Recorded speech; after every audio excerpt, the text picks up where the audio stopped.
Second-degree murder, guilty. Third-degree murder, guilty. Manslaughter, guilty. You see, judicial system? This ain't that hard. Me and the Notification Gang would like to invite everybody to come join us Monday through Thursday, 9:20 to 10 o'clock for morning coffee, where we discuss the events of the prior day and also just talk mess about stuff. See you then.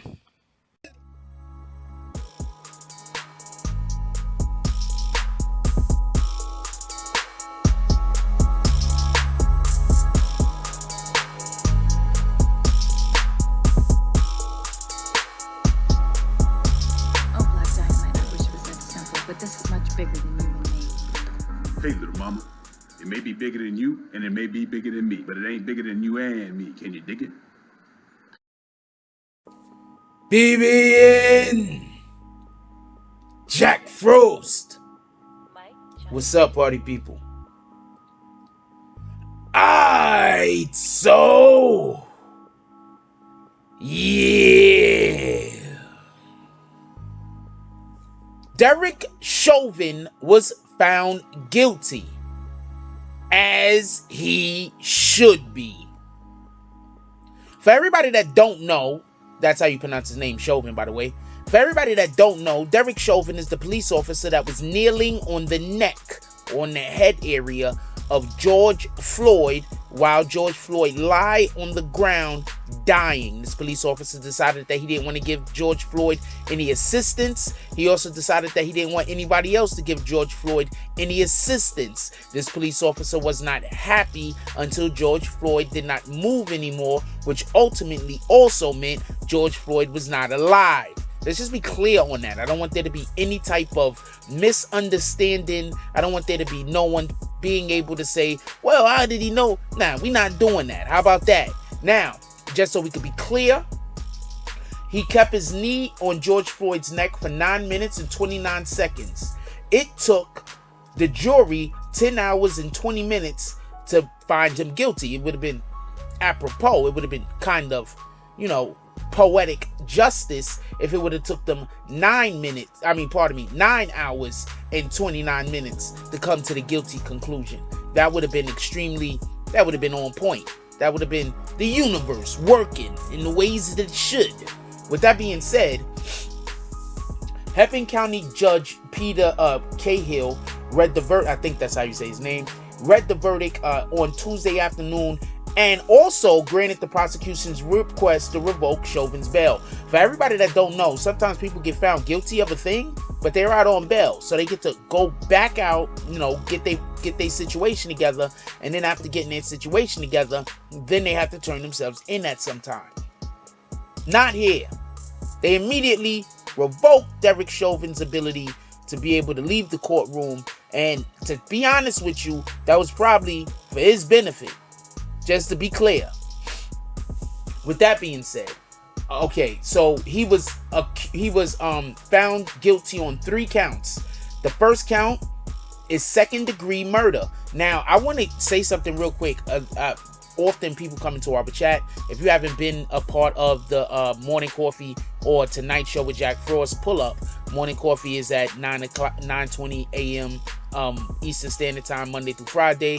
The Tonight Show is at 9:00 p.m. Monday through Friday, Eastern Standard Time. So I consistently got into back and forths with individuals that be in the chat because I'm saying, he's facing up to 40 years. And they're busy trying to tell me, well, manslaughter is only 10 years. Manslaughter is 10 years, but he was facing 3 charges.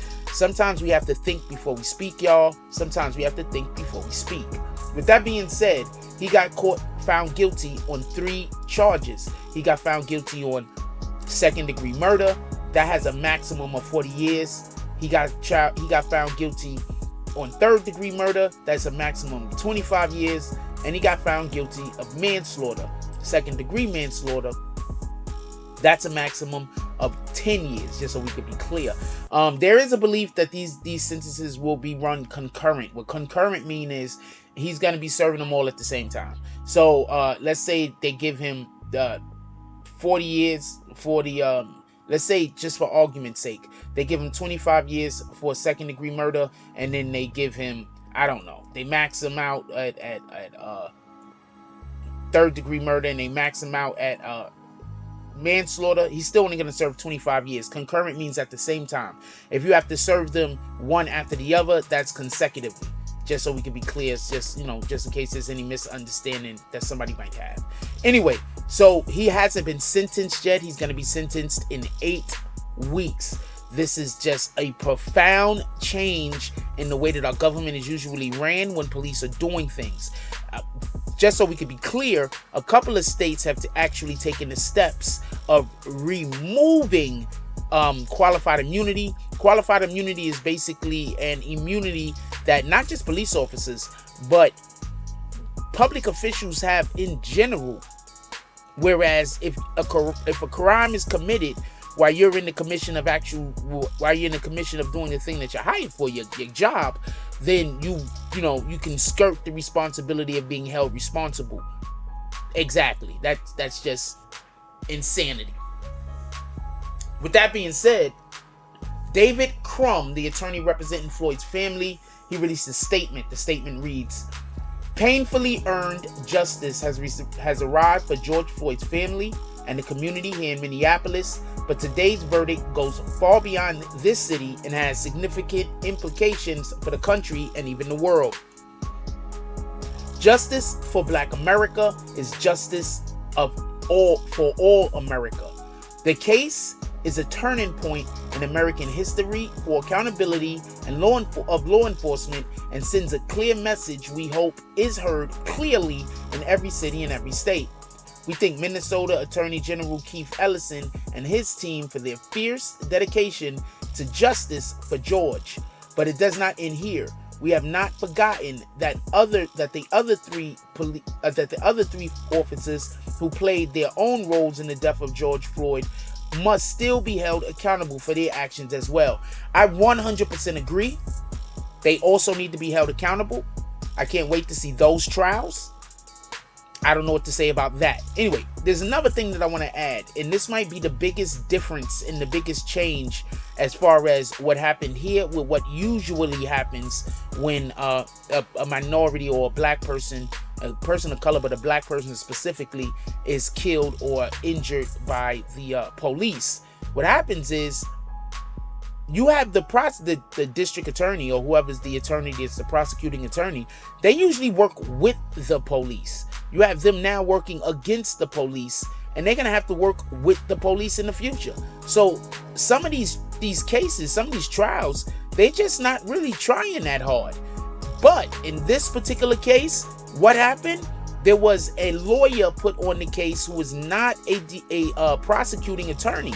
He's actually works, he was handpicked, I believe, by, I don't know if it was Black Lives Matter, but basically by some people that's involved in the movement to help the prosecution. They had to deputize him and everything. He doesn't generally work on that side of the table. He generally works on the side of the table helping, I believe, rights of black people or whatever. That's what he usually does. But in this particular case, he went over to the other side of the aisle to help black folks. I mean, that's just what he does. So with that being said, let's hope in the future when these police officers are being prosecuted that we can get some attorneys to make sure that we got some capable attorneys inside of that with the prosecution that can help them put some of these police officers away. Because at the end of the day, not every shooting that a cop does is a bad shooting. We're not going to act like that. That's not the truth. But we cannot have police officers out here shooting random people, shooting kids, putting their knee in the people's necks until they stop breathing. We can't have this. This is crazy. We can't have police officers choking people out for selling cigarettes. We can't have this. And the fact that we have been having this is insane. So all of the civil rights workers who was behind the scenes helping to make this happen, all of the civil rights workers who was in front of the scenes helping to make this happen, you guys is the MVPs of this. This was incredible. Incredible. And for everybody that says, well, what about this and what about that? Take a second and be happy about this, and then we can get to the other crap. All right? Just take a second Appreciate some good work when you see it. And we gonna be back in the office by Monday. Like, comment, subscribe. Join the notification gang. Hashtag Bronx Bombers. Let's get it. I love y'all. Take care of each other. Hug the kids for me. I haven't forgotten about you. And that's all I got on this one. I'm out. If you like this video, please hit the like and subscribe button.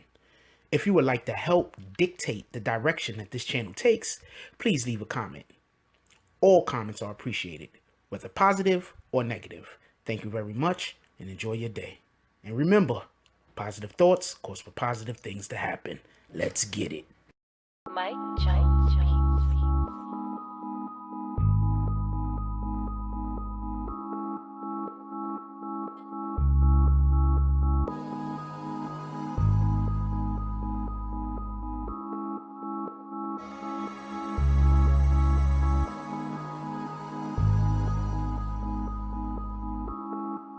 Oh, Black Dynamite, I wish it was that simple, but this is much bigger than you and me. Hey, little mama, it may be bigger than you,